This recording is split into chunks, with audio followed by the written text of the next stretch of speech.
उसी समय गोस्वामी तुलसीदास जी महाराज कहते हैं कि पार्वती जी जाती हैं, भगवान शिव के चरणों में प्रणाम करती हैं। पार्वती भल अवसर जानी, पार्वती भल अवसर जानी, पार्वती भल अवसर जानी, पार्वती भल अवसर जानी, गई शंभु पही मातु भवानी, गई शंभु बही मातु भवानी। पार्वती जी आज अवसर को जान करके भगवान शिव के पास गई। जब देखा कि आज मेरे प्राणनाथ प्रसन्न मुद्रा में बैठे हैं, जाकर के चरणों में प्रणाम किया। जानी प्रिया अति कीना, जानी प्रिया आदर अति कीन्हा, वाम भाग्य आसन हरि दीना, पाम भाग्य आसन हरि दीना, हे वाम भाग्य आसन हरि दीना, हे वाम भाग्य आसन हरि दीना। पार्वती जी गई, चरणों में प्रणाम किया। भोले बाबा ने वाम भाग में आसन दिया और कथा जो सकल लोक हितकारी सोई पूछन चाह शैल कुमारी। आज शैल कुमारी पार्वती जी महारानी ने दिव्य कथा पूछा, आपस में वार्ता किया, भगवान की कथा का सृजन हो गया। और पार्वती मैया ने जिस समय कथा को पूछा कि प्रभु जे मुनि परमारथ वादी, कहाँ ही राम का ब्रह्म अनादि, तुम पुनि राम राम दिन राती, सादर जपहु अनंग अराती, जो नृप तनय तो ब्रह्म किमि, नारी विरह मति भोर, देखि चरित महिमा सुनत भ्रमति बुद्धि अति मोर। देखिए उस बार भी माता सती जी ने प्रश्न किया था, उस बार प्रश्न में उनके अभिमान था, उनकी बुद्धि भ्रमित थी, परीक्षा लिया। पर इस बार पार्वती मैया ने जिज्ञासा में बात को रखा है। कह रही है कि हे भोलेनाथ, मेरी बुद्धि भ्रमित हो रही है कि जो नृप तनय तो ब्रह्म की भी, नारी विरह मति भोर। वो राजा के लड़के तो ब्रह्म कैसे हो गए, नारी के विरह में उन्होंने कैसे कष्ट सहा। उनके चरित्र को देख करके मेरी मति जो है भ्रमित होती है। हे प्रभु, मुझे दिव्य कथा सुनाने की कृपा करिए। और जैसे राम कथा के विषय में माता पार्वती ने प्रश्न किया, भोले बाबा की समाधि लग गई। थोड़ी देर के लिए भोलेनाथ समाधिस्थ हो गए। मगन ध्यान रस दंड जुग, पुनि मन बाहिर की, रघुपति चरित महेश तब, हर्षित बरनैली। कहा देवी, एक क्षण के लिए प्रभु श्री राम के चिंतन में भोले बाबा मग्न हो गए। और इसके बाद शिव जी बोले कि झूठ हो सत्य जाहि बिन जाने। देखिए, झूठ और सत्य बिना जाने इसका निर्णय नहीं हो सकता। जीवी भुजंग बिन रज पहचाने। किसी को धुंधला धुंधला दिखाई देता हो, उसको भ्रम हो जाता है। या तो बिल्कुल ना दिखे तो भी बड़ा अच्छा है, या तो दिखे तो अच्छा साफ साफ दिखे। पर जहां धुंधला दिखाई देता है, भ्रम वही होता है। नहीं दिखाई देगा तो हम दूसरे के सहारे चलेंगे, और दिखाई देगा तो अपने सहारे चलेंगे। पर जहां जीवन में धुंधलापन दिखाई देता है, जैसे अंधेले में थोड़ा थोड़ा दिखता हो, तो रस्सी पड़ी हो तो सांप का भ्रम हो जाता है। जिम भुजंग बिन रज पहचाने, जीव को भ्रम होता है। और जेहि जाने जग जाए हेराई, जागे जथा भ्रमण, जागे जथा सपन भ्रम जाई। आज भोले बाबा ने देवी पार्वती जी को कथा सुनाने लगे कि देवी, आज तुमने जगत के कल्याण के लिए प्रश्न किया है। तुम्हारे प्रश्न से भगवान श्री राम की कथा का सृजन होगा, जिससे जगत का कल्याण होगा। और भगवान के अवतार की कथा भोले बाबा सुनाते हैं। तो एक कथा नहीं सुनाया, अनेक कथा सुनाया। भगवान के जन्म के अनेक कारण हैं।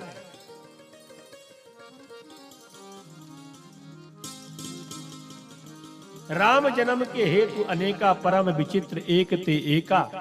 पर देवी, भगवान के इस धराधाम में अवतार लेने के अनेक कारण हैं। जब पार्वती जी ने पूछा कि हे नाथ, हे स्वामी, परमात्मा इस धराधाम में अवतरित क्यों होता है? परमात्मा के अवतार लेने का कारण क्या है? भगवान भक्तों के कारण अवतरित होता है कि दुष्टों के कारण अवतरित होता है? सुनने को मिलता है कि असुरों का वध किया भगवान ने, अवतार धारण करके इस असुर को मारा, उस असुर को मारा। तो ये बताइए, समझ में नहीं आता कि परमात्मा असुरों के कारण इस संसार में अवतरित होता है कि भक्तों के कारण अवतरित होता है, संतों के कारण अवतरित होता है? आखिर भगवान का अवतार होता क्यों है?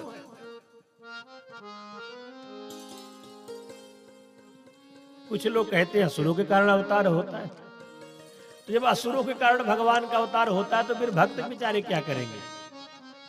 तो देखिए, ये बात ऐसी है जैसे अपना कोई खास मित्र, किसी का बहुत खास मित्र हो और वो विदेश में रहता हो, विदेश में रहने लग जाए, पढ़ा लिखा तो यहीं बचपन में, पर उसका भाग्य प्रबल विदेश रहने लग जाए। अब आपने उसको पत्र लिखा कि भाई बहुत दिन से मुलाकात नहीं हुई, तुम आए नहीं। एक बार पत्र गया, दो बार पत्र गया, वो नहीं आया। आखिरी में आपने पत्र लिखा कि मेरे घर में ऐसा ऐसा कार्यक्रम है, मेरी बिटिया की शादी है, यदि इस बार तुम नहीं आए तो हमारा तुम्हारा रिश्ता विच्छेद हो जाएगा। और आपका जब प्रेम भरा पत्र उस मित्र को मिला, मित्र ने सोचा चलो जाना चाहिए। भाई मित्र ने बड़े प्रेम से, बड़े आग्रह से बुलाया है, तो आया, मित्र के कार्यक्रम में शामिल हुआ।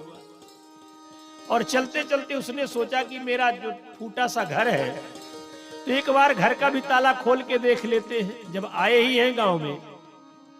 और जैसे घर का ताला खोला तो देखा क्या कि घर में धूल ही धूल जमी हुई है, कई वर्षों से ताला नहीं खुला था। तो सोचा कि दो चार मजदूर लगा करके घर की सफाई करवा दे। सफाई भी हो गई, सफाई करवाया, विदेश चला गया। तो अब ये बताइए आप कि क्या वो विदेश से घर की सफाई कराने आया था? आया तो था अपने मित्र के प्रेम के कारण, पर सोचा कि जब आए ही हैं तो घर की सफाई भी कराते जाएं। तो परमात्मा आते तो भक्तों के कारण है, भक्तों के प्रेम के कारण भगवान का अवतार होता है। पर मेरे प्रभु सोचते कि जब आ ही गया हूं तो चलो असुरों का वध भी करता जाऊं, थोड़ी थोड़ी सफाई भी होती जाए। तो जब जब होई धर्म का हानि, बाढ़ई असुर अधम अभिमानी, तब तब प्रभु धरि विविध शरीरा, हरहि कृपानिधि सज्जन पीरा। जब जब असुरों का साम्राज्य बढ़ने लगता है, धरती असुरों के भार से पीड़ित होने लगती है, तब परमात्मा का अवतार होता है। जब संसार में अत्याचार बढ़ने लगता है, लोग मर्यादा विहीन होते जा रहे हैं, कुमार्ग में चलने लगते हैं, नास्तिकता हमारे जीवन में आने लगती है, तब भगवान का अवतार होता है।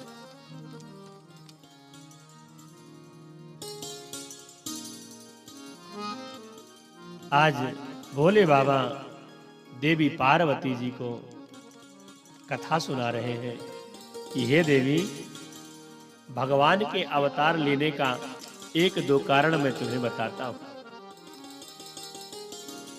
एक कारण तो द्वारपाल हरि के प्रिय दो, जय अरु विजय जान सबको। एक कारण तो यह है कि सनकादिक कुमारों ने जय विजय को श्राप दिया और वो असुर योनि में आए। पहले जन्म में उन्होंने हिरण्याक्ष हिरण्याकश्यप बने, तो भगवान 12 रूप और नरसिंह रूप धारण करके इनका उद्धार किया। दूसरे जन्म में यही दंतवक्त और शिशुपाल के रूप में आए, तब भगवान कृष्ण के अवतार में आकर के इनका वध किया। और तीसरा जन्म रावण और कुंभकर्ण के रूप में जब आए, तब भगवान राम का अवतार हुआ। 3 अवतार लेना पड़ा इनका वध करने के लिए, इनका उद्धार करने के लिए। तो एक कारण तो भगवान के अवतार लेने का यह है, और दूसरा कारण है जलंधर की पत्नी वृंदा के साथ जो छल किया गया, उसके श्राप के कारण भगवान को, वृंदा के श्राप के कारण भगवान को अवतार लेना पड़ा। और तीसरा कारण बताते हैं कि देवी,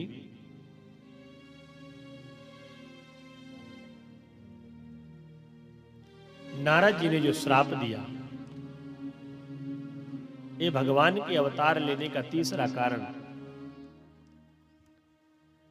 नारद श्राप दीन है एक बारा, नारद श्राप दीन एक बार, नारद श्राप दीन एक बारा, नारद श्राप दीन एक बार, कल्प एक नहीं लगी अवतार, कल्प की नहीं लगी अवतार,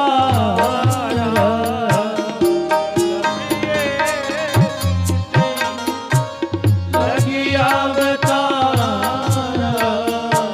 नारद श्राप दीन एक बारा, नारद श्राप दीन एक बार, नारद श्राप दीन। भगवान भोलेनाथ ने कहा, देवी, भगवान के अवतार लेने का एक कारण और है। वो कौन सा है? नारद जी का श्राप। एक बार देवर्षि नारद ने भगवान को श्राप दिया, इस कारण से भगवान का अवतार हुआ मनुष्य रूप में।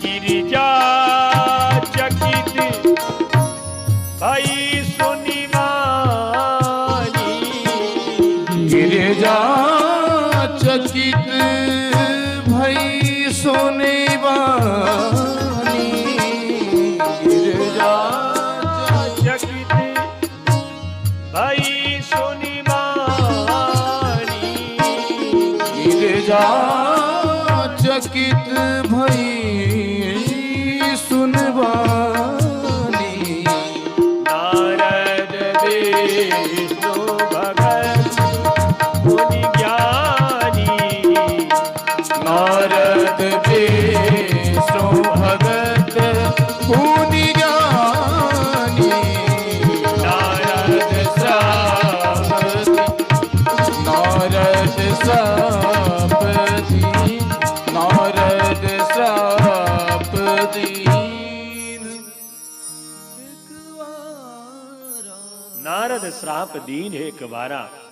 और जैसे गिरिजा जी ने सुना, पार्वती जी ने सुना कि नारद जी जैसे ज्ञानी संत ने श्राप दिया, गिरिजा चकित भई सुनि बानी, नारद विष्णु भगत पुनि ज्ञानी। नारद जी तो भगवान के अनन्य भक्त हैं, ज्ञानी है, फिर नारद जैसे संत ने भगवान को श्राप कैसे दे दिया। तब भगवान भोलेनाथ कहने लगे कि देवी, एक बार की बात है कि नारद जी महाराज हिमगिरी गुफा देख अति पावन, जहां सुंदर सुरसरी का किनारा था, सुरसरी गंगा के किनारे हिमालय की तराई में नारद जी गए और दिव्य गुफा को देख करके नारद जी का मन रम गया और नारद जी महाराज वहां समाधिस्थ हो गए। भगवान नारायण की आराधना करने लगे नारद जी। ऐसी समाधि लगाई महाराज कि देवराज इंद्र का सिंहासन हिल गया। नारद जी जब तपस्या करने बैठे, भगवान की आराधना करने बैठे, तो देवराज इंद्र का सिंहासन हिलने लगा। जब कोई ऋषि मुनि तपस्या करते हैं तो देवराज इंद्र को पहले ही चिंता हो जाती, कहीं हमारा इंद्रासन न छीन ले। तो देवराज इंद्र का सिंहासन हिला। देवराज इंद्र ने काम को बुलाया और कहा, हे कामदेव, तुम मेरे मित्रों जाओ पता लगाओ कि आखिर मेरा सिंहासन क्यों हिल रहा है।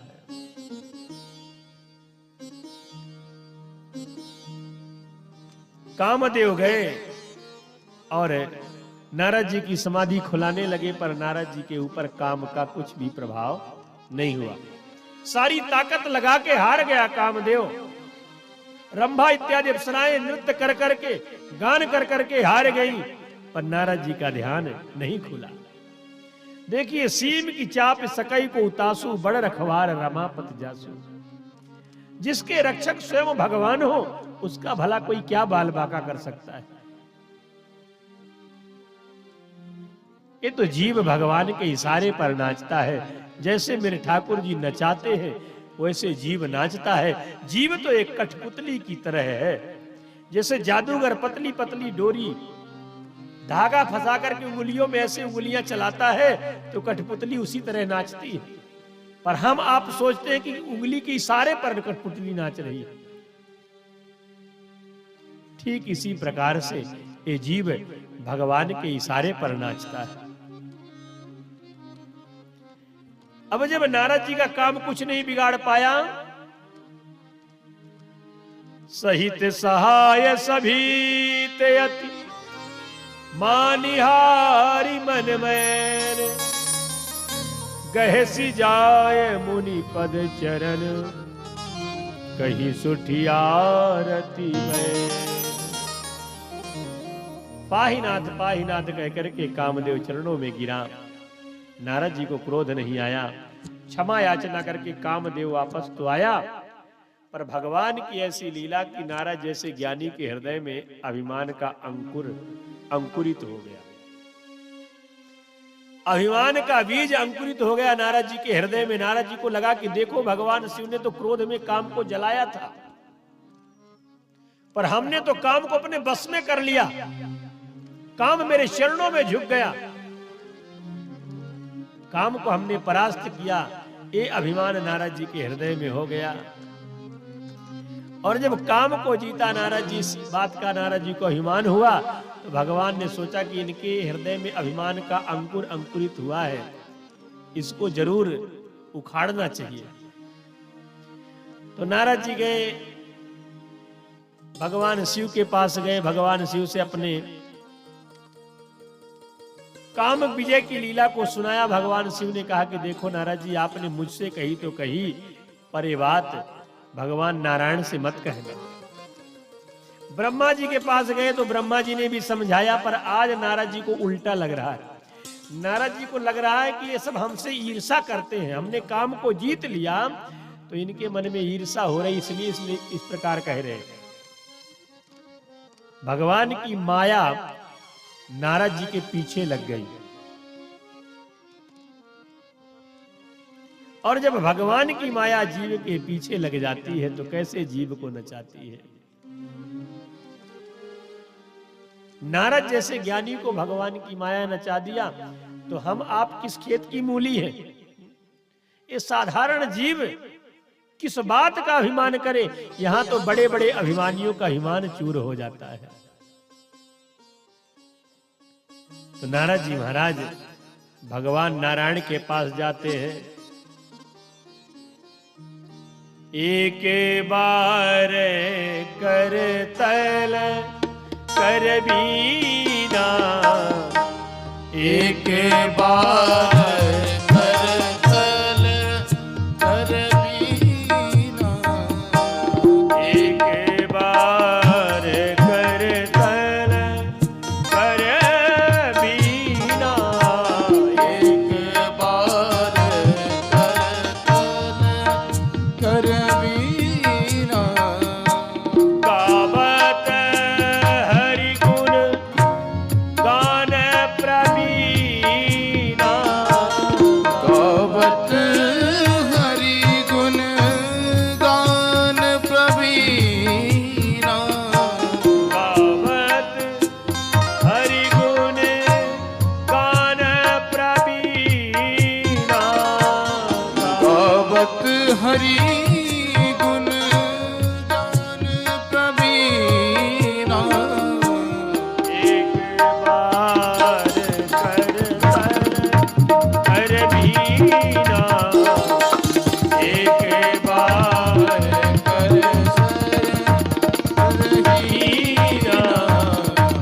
एक बार कर बीना, एक बार कर एक बार कर एक बार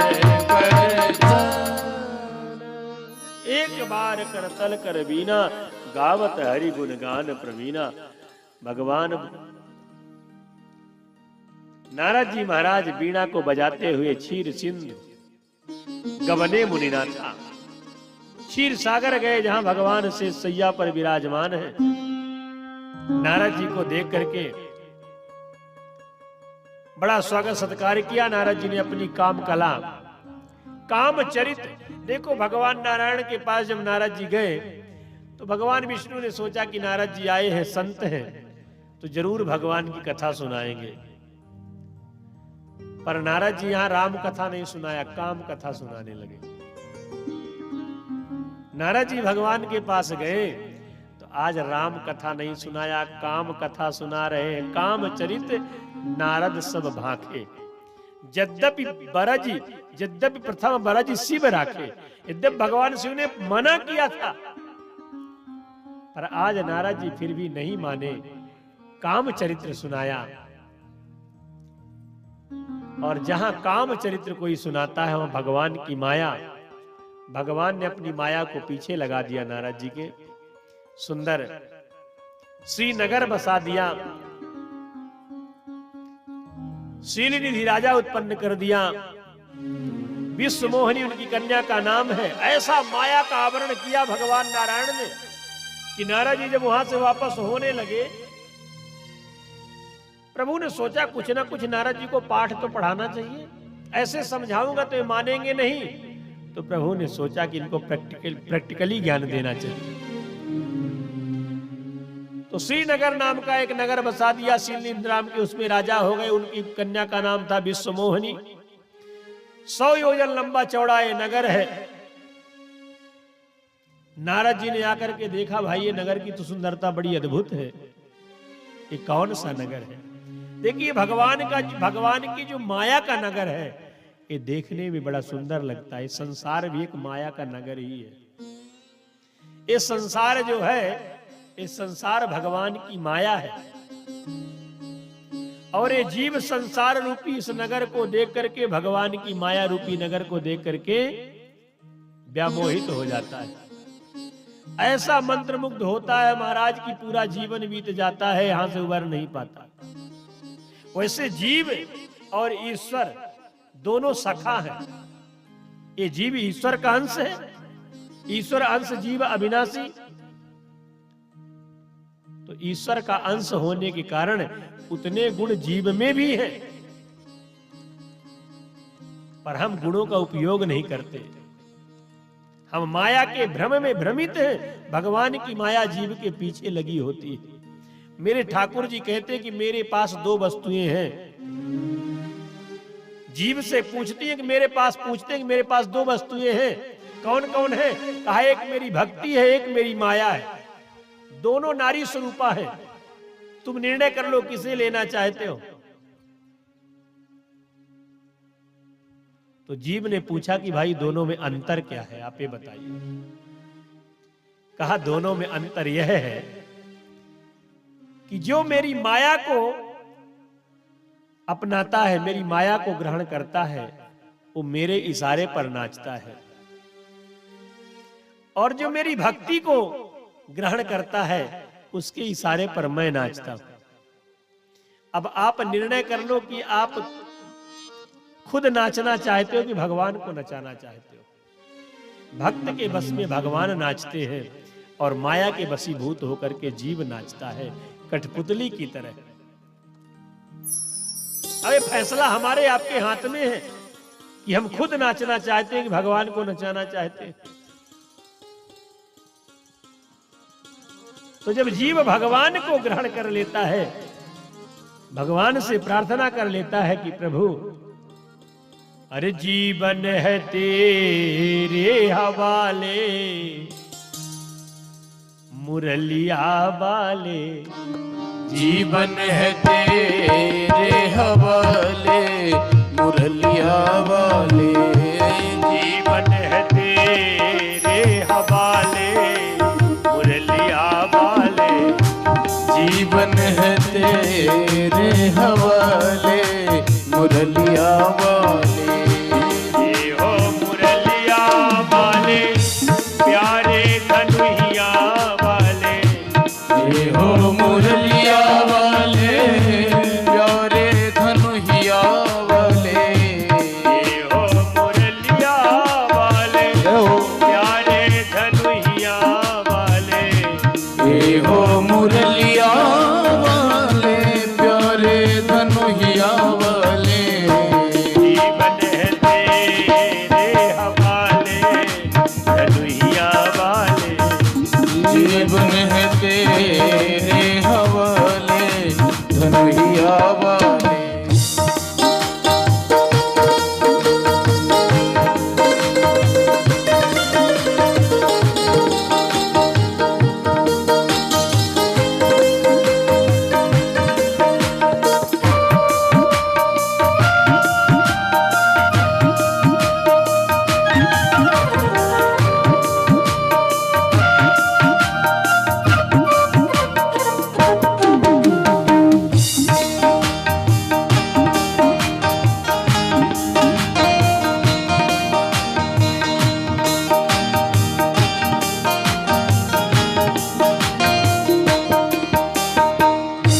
मैं कठपुतली तेरे हाथ की, मैं कठपुतली तेरे हाथ की, मैं कठपुतली, मैं पुतली तेरे हाथ की, मैं कठपुतली तेरे हाथ की, चाहे तुझे से नचा ले मुरलिया वाले, ओ चाहे तुझे से न चले मुरलिया वाले, जीवन है तेरे हवाले, मुरलिया वाले, जीवन है तेरे हवाले, मुरलिया वाले। हरि बोल। मस्ती में झूम के।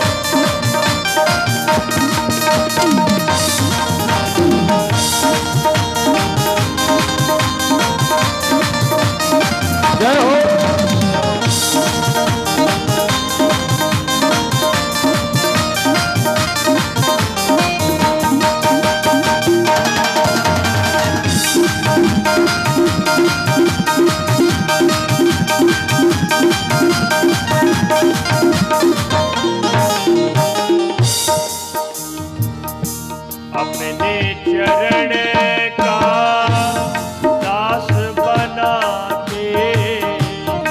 अपने चरण का दास बना के, अपने चरण का दास बना के, अपने चरण का दास बना के, निज चरण में बसा मुरलिया वाले, निज चरणन में बसा ले मुरलिया वाले, जीवन है तेरे हवाले धनुइया वाले, जीवन है तेरे हवाले हरि बोल।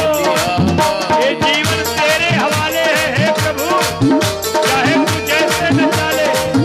सब लोग प्रार्थना करिए।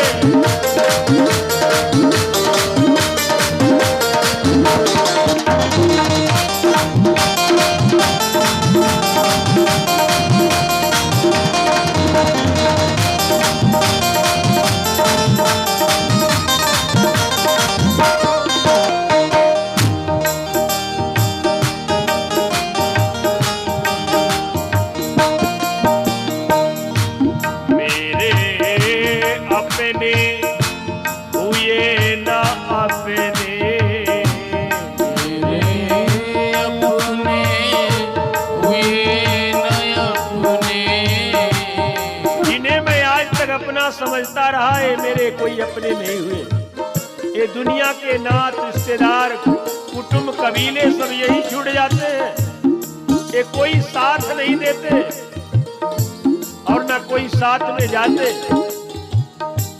मेरे अपने हुए ना अपने, मेरे अपने हुए न अपने, तू ही मुझे अपना ले धनुइया वाले, तू ही मुझे अपना ले धनुइया वाले, जीवन है तेरे हवाले धनुइया वाले, जीवन है तेरे हवाले धनुइया वाले, ये हो धनुइया वाले प्यारे धनुइया वाले, हे हो धनुइया वाले प्यारे सवरिया प्यारे, जीवन है तेरे हवाले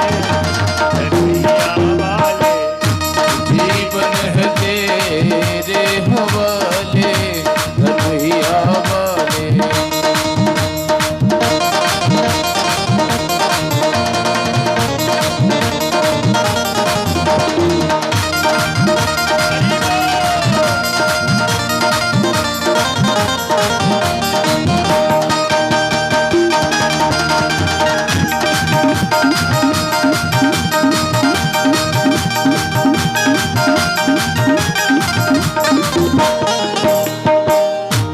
अपने चरण का दास बना लो, दास बना लो, दास बना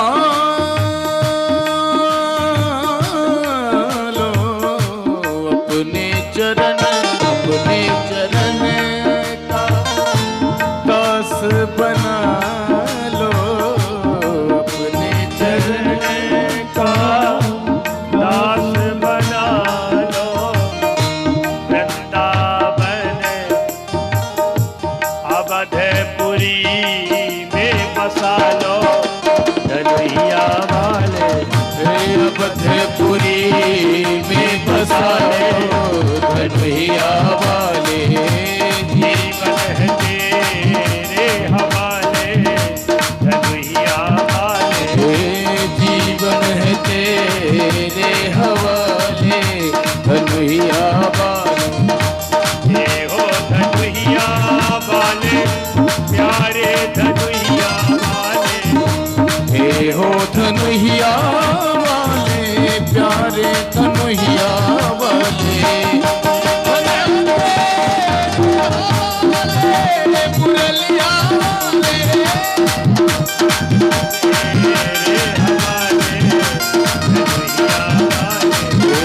जीवन है तेरे हवाले मुरलिया वाले, जीवन है तेरे हवाले मुरलिया वाले, कन्हैया वाले मुरलिया वाले, कन्हैया वाले। जीवन है तेरे हवाले धनुहिया वाले, मैं कठपुतली तेरे हाथ की, चाहे तू जैसे नचा ले। जीव तो भगवान की कठपुतली है, चाहे जैसे नचा ले। मेरे अपने हुए न अपने, अब तू ही मुझे अपना ले। भगवान से नित्य प्रति प्रार्थना करना कि हे प्रभु ये जीवन तुम्हारे हवाले है।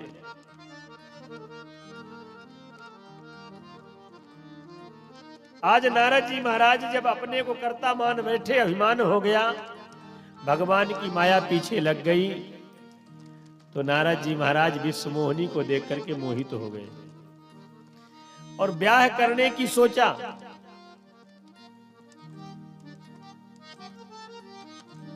और ब्याह करने की जब इच्छा नारद जी के मन में हुई, तब भी नारद जी ने भगवान को याद किया। नारद जी गए, भगवान से प्रार्थना किया कि हे प्रभु अपना रूप मुझे दे दीजिए। नारद जी ने सोचा कि ये महात्मा के रूप में जाएंगे तो ब्याह होगा नहीं। अरे ब्याह कराना है तो सुंदर बनना पड़ेगा ना दूल्हा।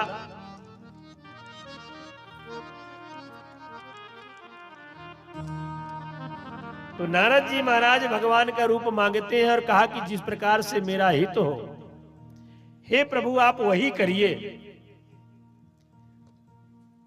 कहा कि जही विधि होई नाथ हित मोरा। तो भगवान ने कहा कि जही विधि होई है परम हित, नारद सुनहु तुम्हार। सोई हम करब नयान कछु, बचन नम्र खावा। हे नारद जी, हित नहीं, जिस प्रकार से आपका परम हित होगा हम वही करेंगे। क्योंकि देखो रोगी कुपथ मांगता है पर वैद्य नहीं देता। रोगी का काम है कुपथ मांगना। कुपथ का मतलब है कि डॉक्टर ने मना किया खटाई नहीं खाना, तेल मिर्ची खटाई का परहेज बताया है, पर जो रोगी होता उसका मन होता कि थोड़ा सा खट्टी चीज का सेवन कर ले, थोड़ी सी तीखी चीज पा ले, पर जो वैद्य होते हैं वो नहीं देते। तो यहां पर भगवान वैद्य है और जीव रोगी है। जीव को भव रोग लगा हुआ है। तो उन्होंने कहा कि जही विधि होई है परम हित नारद, तुम्हारा हित नहीं परम हित होगा। तो मांगा रूप भगवान का और प्रभु ने दे दिया रूप बंदर का।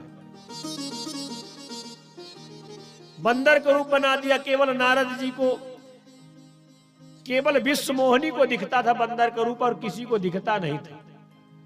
ऐसी भगवान ने माया लगाई और नारद जी जिस लाइन में बैठे जाकर के, जैसे विश्व मोहिनी जी आई बरमाला लेकर के लगी घूमने, और देखते ही दृष्टि पड़ी नारद के ऊपर जो बंदर के रूप में बैठे हैं। आग लग गई विश्व मोहिनी के शरीर में कि देखो एक ऐसा मूर्ख बंदर है, ये भी विवाह की कामना लेकर के आया है। विश्व मोहिनी को देखते ही क्रोध आ गया और इतने क्रोध में विश्व मोहिनी आई कि उस लाइन को छोड़ दिया जिस लाइन में नारद जी बैठे थे। कहा कि इस लाइन में ही नहीं जाएंगे, दूसरी लाइन में चली गई बरमाला लेकर के। इसका मतलब क्या है? देखिए दो तरह के बंदर होते हैं। नारद जी भी बंदर बने हैं। एक काम के बंदर होते हैं, एक राम के बंदर होते हैं। तो काम के बंदर कौन है? आपने कहा चलो भाई चतुर्वेदी परिवार में सुंदर राम कथा हो रही, थोड़ी सुन के आए। तो कहा कि अरे महाराज समय कहाँ है, अभी थोड़ी काम से जा रहा हूं, अभी काम से जा रहा हूं, रीवा थोड़ी जाना है। फिर आपने कहा चलो आज सुनाए, आज तीसरा दिन हो गया कथा का। अरे कहा काम से जा रहे हैं, और काम से जाते जाते एक दिन काम से ही चले जाते। तो ये काम के बंदर है। जो कामना के वशीभूत होकर के रात दिन नाचते रहते हैं, और एक होते हैं राम जी के बंदर। जैसे महात्मा लोग, महाराज कहाँ से आगमन हो रहा है? कहा अपने राम चित्रकूट से आए। कहाँ जाएंगे? जहां राम जी ले जाएंगे। तो कितने दिन यहाँ रुकने का विधान है? कहा जितने दिन राम जी रख लेंगे। हर इच्छा यहाँ राम जी की इच्छा से होती है, राम की कामना से। तो ये राम के बंदर है, सारी इच्छाओं में राम की इच्छा शामिल रहती है। तो नारद जी को भगवान ने बंदर बना दिया, विश्व मोहिनी। उस लाइन को छोड़ दिया, भगवान वर्ण करके ले गए विश्व मोहिनी को। और भगवान शिव के जो दो गण लगे हुए थे नारद जी के पीछे, वे भेद सब जानते थे। वही प्रशंसा, रे वाह इतना सुंदर आपका रूप, बिल्कुल अरे गजब का रूप है भाई, आपको तो पहले ही वर्ण कर जाएगी। अब नारद जी बार बार उठे, बार बार बैठे। जेहि दिस बैठे नारद फूली, सो दिस तीन बिलोकी भूली। भगवान विश्व मोहिनी ने बरमाला डारा, नारायण के गले में नारायण भगवान लेकर के गए विश्व मोहिनी को। इधर गणों ने कहा कि तब घर गण बोले मुस्काई, निज मुख मुकुर बिलोक हो जाई। अरे नारद जी क्या बात है कि आपको दर्पण नहीं मिला कहीं? एक बार अपना मुंह तो देख लो दर्पण में। ये दर्पण बड़ा अच्छा होता है, देखते हो बड़ा अच्छा लगता कि नहीं लगता? पर जब कोई दूसरा कह दे कि अपना मुंह देख ले पहले शीशे में, तो कितना खराब लगता है। कोई दूसरा कह दे कि पहले मुंह देख, झगड़ा हो जाता है, गोली चल जाती है। और स्वयं देखते तो बड़ा अच्छा लगता है। तो गणों ने कहा कि पहले दर्पण में मुख देख लो। और जैसे महाराज नारद जी ने दर्पण में मुख देखा, वेश को देखते ही नारद जी क्रोध के मारे कांप गए। वो विष्णु, वो छलिया मुझे बंदर का रूप दे दिया। अपने आप को नारद जी महाराज भूल गए और चल दिए। कहा जहां वो विष्णु मिलेगा आज उसकी खबर लूंगा। और चल देते हैं। अरे फरकत अधर कोप मन माही, फरकत अधर कोप मन माही, फरकत अधर कोप मन माही, फरकत अधर कोप मन माही। सपदि चले कमलापति पाही, सपदि चले कमलापति पाही, सपदि चले पाही, सपदि चले कमलापति पाही। अधर कोप मन माही, फरकत अधर कोप मन माही।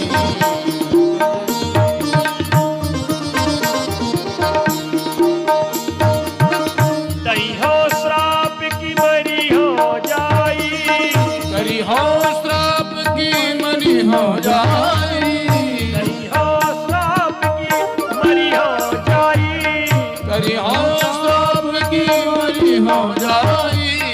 जगत मोरे उपहास कराई, जगत मोरे उपहास कराई। फरकत अधर कोप मन माही, फरकत अधर, फरकत अधर, फरकत अधर को मन माही। इतने क्रोध में नारद जी महाराज बिल्कुल अपने बस में नहीं रह। कहा आज दैयो श्राप की मरी हो जाई, जगत मोर उपहास कराई। ये विष्णु ये नारायण मेरा उपहास कराया है, या तो श्राप दूंगा या तो आत्महत्या कर लूंगा। और जैसे महाराज आगे बढ़े तो बीच में ही भगवान नारायण मिल गए। एक तरफ लक्ष्मी जी बैठी, एक तरफ विश्व मोहिनी जी बैठी। अरे बीच ही पंथ मिले दनुजारी, संग रमा सोई राजकुमारी। बीच में नारायण मिल गए और मुस्कुराते हुए बोले मधुर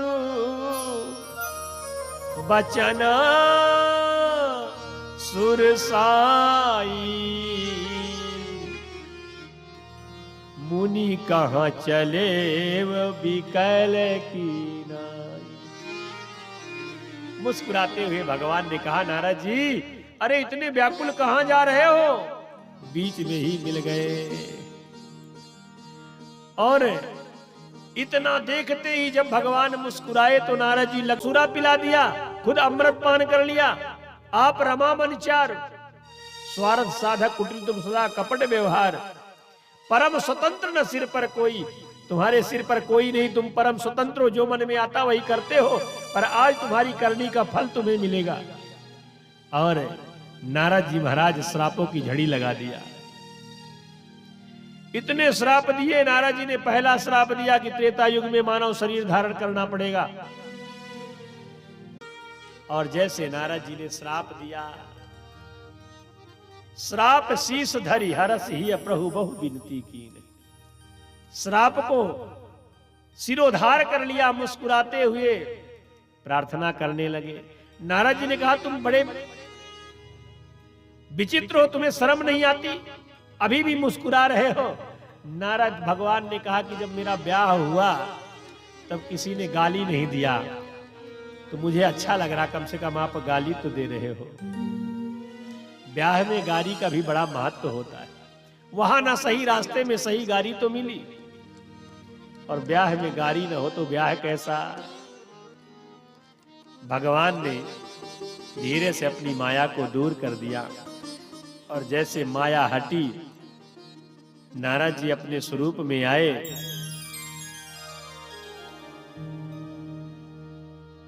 जब हरि माया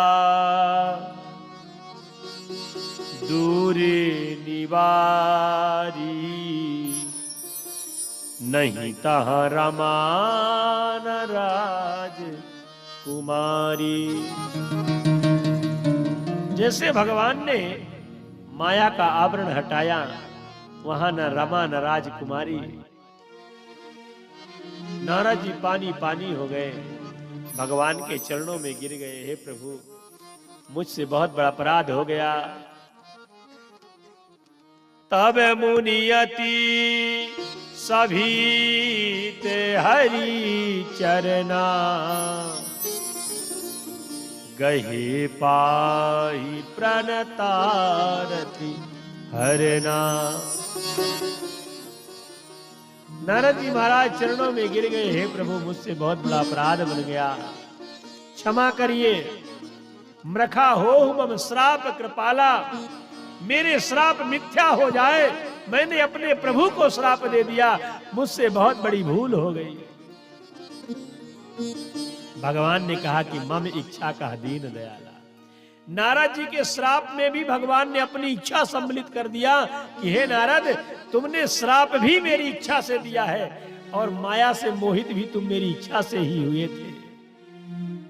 नारद जी ने कहा, प्रभु, हमने आपको बहुत सारे दुर्वचनों का प्रयोग किया, ऐसी कृपा करिए कि मेरा ये संताप कैसे दूर हो। तब भगवान ने कहा कि जपहु जाय शंकर सतनामा, हुई है हृदय तुरंत विश्रामा। हे नारद, तुम जाओ और सत्य नाम का जाप करो। भगवान शिव के नाम का जाप करना तो तुम्हारे हृदय में परम विश्राम की प्राप्ति होगी।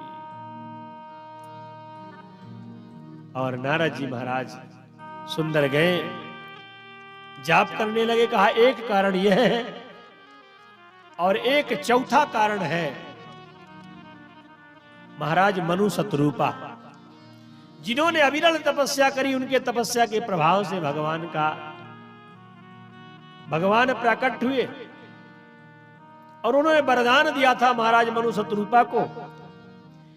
मनु शतरूपा ने जब वरदान मांगा कि चाहो तुम ही समान सुत प्रभुसन कवन दुराव, भगवान ने आशीर्वाद दिया कि हे महाराज मनु, अपने जैसा मैं कहां ढूंढूंगा, मैं स्वयं ही तुम्हारा पुत्र बनकर के आऊंगा। तो ये चौथा कारण यह है, इसलिए भगवान का अवतार हुआ। वही महाराज मनु त्रेता में आज दशरथ के रूप में, ते दशरथ कौशल्या रूपा, वही शत्रुपा कौशल्या के रूप में अवतरित हुई है। और देखिए शत्रुपा जी ने मांगा था कि प्रभु मुझे एक ज्ञान रहे कि आप परमात्मा हो, और मनु जी ने मांगा था कि सुत विषय के तब पद रति हो, मोहि मन जन मूढ़ कहे किन को, मणि बिन फणि जिमि जल बिन मीना, मम जीवन तिमि तुम्हि अधीना। जैसे मणि के बिना फणि की, सर्प की गति होती है, तड़प जाता है, जैसे जल के बिना मछली की दशा होती है, वैसे ही आपके वियोग में मेरी दशा हो, मैं जीवित न रहूं, ऐसा मुझे आशीर्वाद दो। तो वही दशरथ के रूप में आए हुए हैं। आइए सुंदर चलते हैं राम जन्म की ओर। यहां पर महर्षि वाल्मीकि जी महाराज कथा सुना रहे हैं लव और कुश को। जिस समय महर्षि वाल्मीकि जी महाराज इस वाल्मीकि महाकाव्य की रचना करके तैयार किया, तो एक साधारण व्यक्ति के मन में चिंता होती है कि हमारी गृहस्थी का उत्तराधिकारी मेरे बाद कौन होगा। तो जब साधारण व्यक्ति के मन में चिंता होती है, तो जिन्होंने इतने बड़े इस काव्य की रचना करी हो, तो आज महर्षि वाल्मीकि जी के मन में चिंता है, कितने बड़े काव्य का उत्तराधिकारी कौन हो, इस रामचरित्र को कौन आत्मसात करे, किसको पढ़ाऊं। उसी समय दोनों भाई लव और कुश, जिसको जनक नंदिनी जानकी ने जन्म दिया है, महर्षि वाल्मीकि के जो शिष्य हैं, आकर के दोनों चरणों में प्रणाम किया। और जैसे चरणों में प्रणाम किया, कुशील बहुत धर्मज्ञौ राजपुत्रौ यशस्विनौ भ्रातरौ स्वर संपन्नौ ददर्शाश्रम वासिनौ। दोनों ये लव और कुश बड़े विद्वान थे, बड़े धर्मपरायण थे, बड़े रूपवान थे। लव और कुश को जिस समय महर्षि वाल्मीकि जी ने देखा तो धन्य हो गए। सुंदर राम कथा लव कुश को पढ़ाया, और लव कुश को राम कथा पढ़ाने के बाद कहा जाओ सुंदर गलियों में राम कथा का विस्तार करना, गाना, मुनियों के बीच में गाना। और लव और कुश दोनों की इतनी मधुर वाणी थी कि जिस समय मुनियों के बीच में सुनाते, मध्य सभाम समीपस्थो मिदम काव्यम गायताम तच्छुत्वा मुनिया सर्वे बास पर्या कुले क्षणा। कहते जब लव और कुश राम कथा सुनाते थे तो बड़े बड़े ऋषियों की समाधि लग जाती थी। तंत्री लय समन्विता, तारवाद्य के स्वर में सुंदर बीणा के तार में झंकार देते हुए राम कथा सुना रहे लव और कुश। अयोध्या की गलियों में जिस समय राम कथा गाना प्रारंभ किया महाराज, देखिए वाल्मीकि महाकाव्य में जिसकी कथा अभी तक तो हम आपको सुनाते थे रामचरितमानस के आधार पर, यहां से वाल्मीकि महाकाव्य के आधार पर आप लोग राम कथा सुनिए। ज्यादा अंतर नहीं है वाल्मीकि महाकाव्य में और रामचरितमानस में। वाल्मीकि महाकाव्य में यहीं से लव और कुश वक्ता है, प्रभु श्री राम श्रोता है, जिनकी कथा है वही श्रोता के रूप में है। सुंदर लव और कुश अयोध्या की गलियों में जाकर के भगवान श्री राम की कथा का गायन करते हैं। और गायन करने के दो विधान हैं, और जब ये दोनों कुमार गायन करते हैं तो कहते हैं कि चिर निवृत्त मप्येतत् प्रत्यक्षमिव दर्शितम। एक वक्ता का यही लक्षण है कि जब वो कथा का गायन प्रारंभ करे तो बहुत पुरानी बीती हुई घटना को सामने लाकर खड़ा कर दे, ऐसा लगे कि अभी हो रहा है, अभी मेरे नेत्रों के सामने वो लीला चलने लग जाए।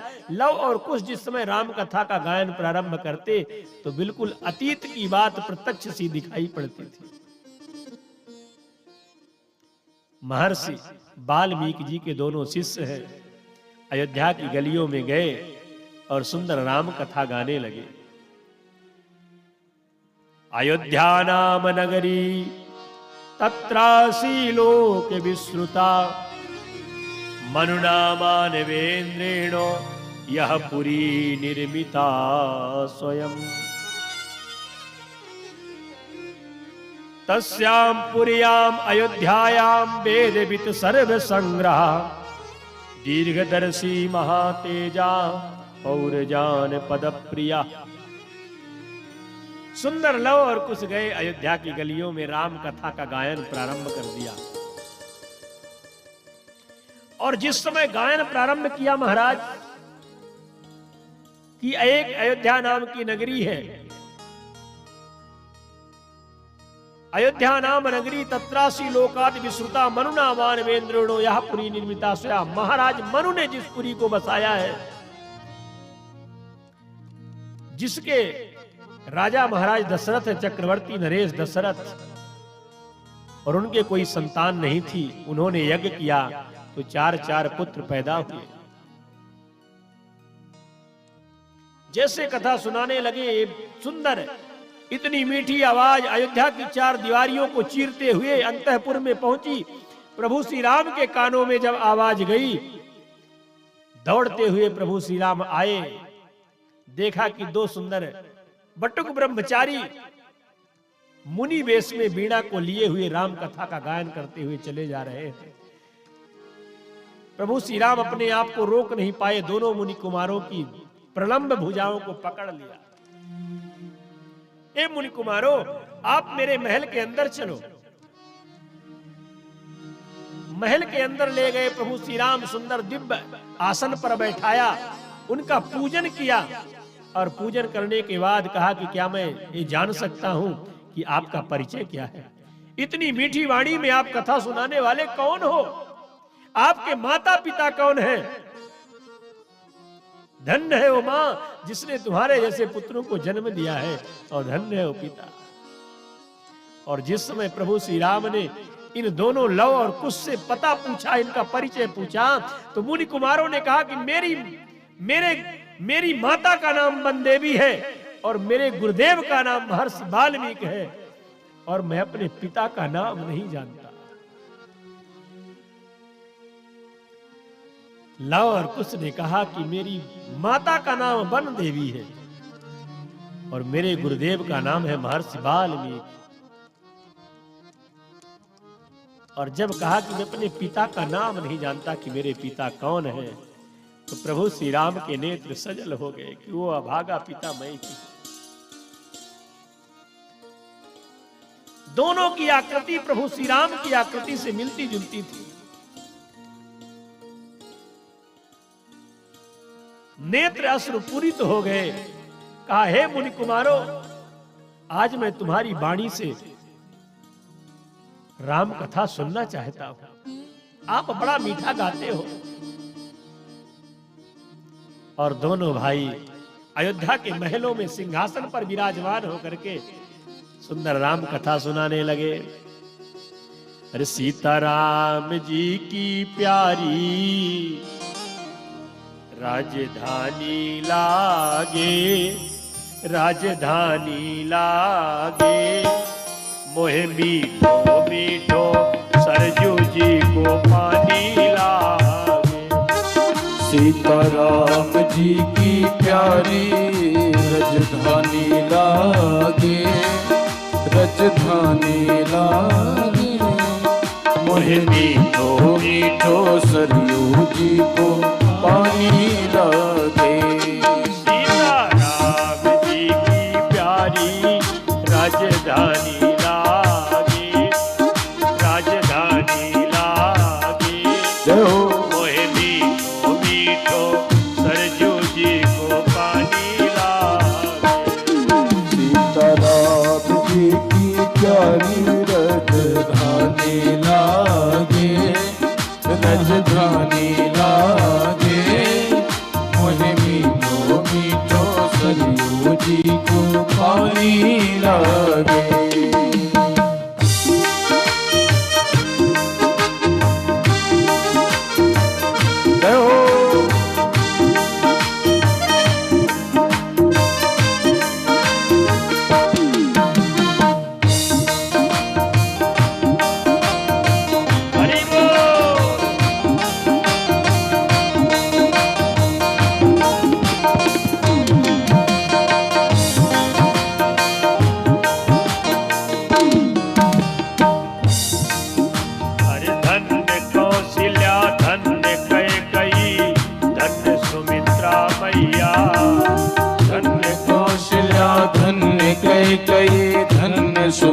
सुमित्रा मैया। धन्य कौशल्या धन्य कैकेयी धन्य सुमित्रा मैया। धन्य कौशल्या धन्य कैकेयी धन्य सुमित्रा मैया। धन्य भूप दशरथ के अंगना खेले चारू भैया। ओ खेले चारू भैया। मीठली ओ मीठी कोतली रसीली प्रभु की वाणी लागे। प्रभु की वाणी लागे। मोहे मीठो सरजू जी को पानी लागे। ओ सीताराम जी की प्यारी रजधानी लागे। रजधानी लागे।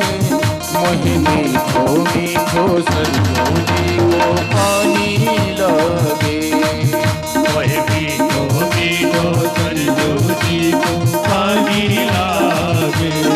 वह मीठो मीठो सरजू जी को पानी लागे।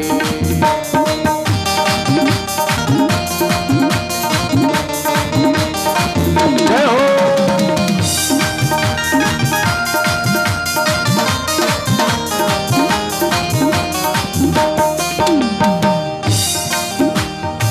लव और कुछ सुंदर कथा सुना रहे थे और सुनाया कि उसी समय रावण का अत्याचार चरम सीमा में पहुंच गया था। रावयति लोकानिति रावण, जो अपने अत्याचार से पूरे संसार को रुला दे, उसी का नाम है रावण। और पृथ्वी भार से व्याकुल हो चुकी थी।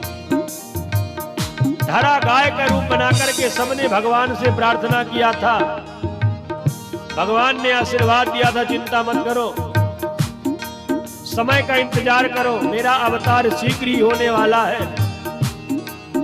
देवताओं ने भगवान की स्तुति करी। भगवान ने आशीर्वाद दिया कि जन डर पहु मुनि सुंद सुरेशा, तुम ही लाग धरियो नरवेशा, हरियो सकल भूमि गरुआई, निर्भय हो देव समुदायी। ब्रह्मा जी ने सबको इधर आदेशित कर दिया, सब लोग जाओ और अपने अपने अनुकूल सब स्वरूप धारण करके आ जाओ, मेरे प्रभु अवतार लेने वाले हैं। निज लोक ही विरंची के देवन यही सिखाई, बानर तनु धरि धरि मही हरिपद से बहु जाए। आज सब अलग अलग रूपों में आए हैं। देवगुरु बृहस्पति जी तार के रूप में आ गए, कुबेर गंधमादन के रूप में आ गए, विश्वकर्मा जी नल के रूप में आते हैं, अग्निदेव नील के रूप में आए, अश्विनी कुमार द्विविध के रूप में और मयंद के रूप में, वरुण जी सुखेड़ के रूप में, पर्जन्य देव सरभ के रूप में, हनुमान जी पवन पुत्र के रूप में प्रकट हो जाते हैं धरती में। जय सिया राम दंडवत भैया मधुरी वाणी बोले।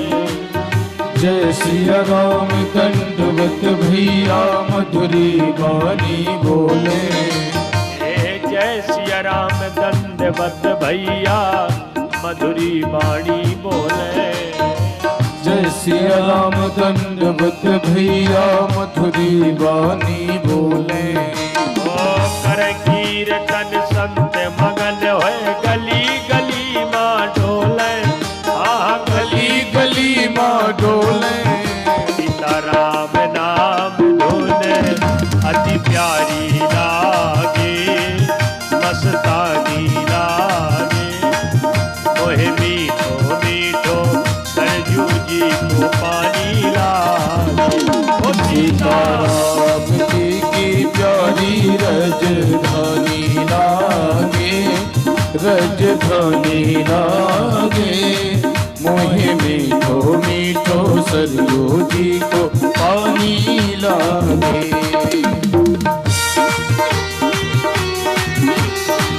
हरि बोल। जय हो।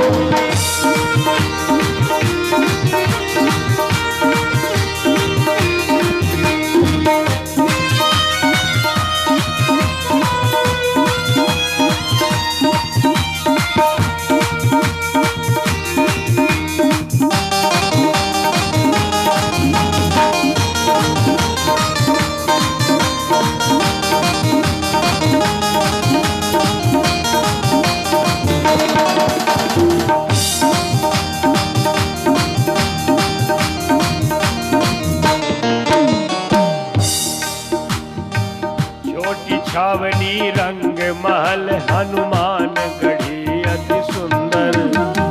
छोटी छावनी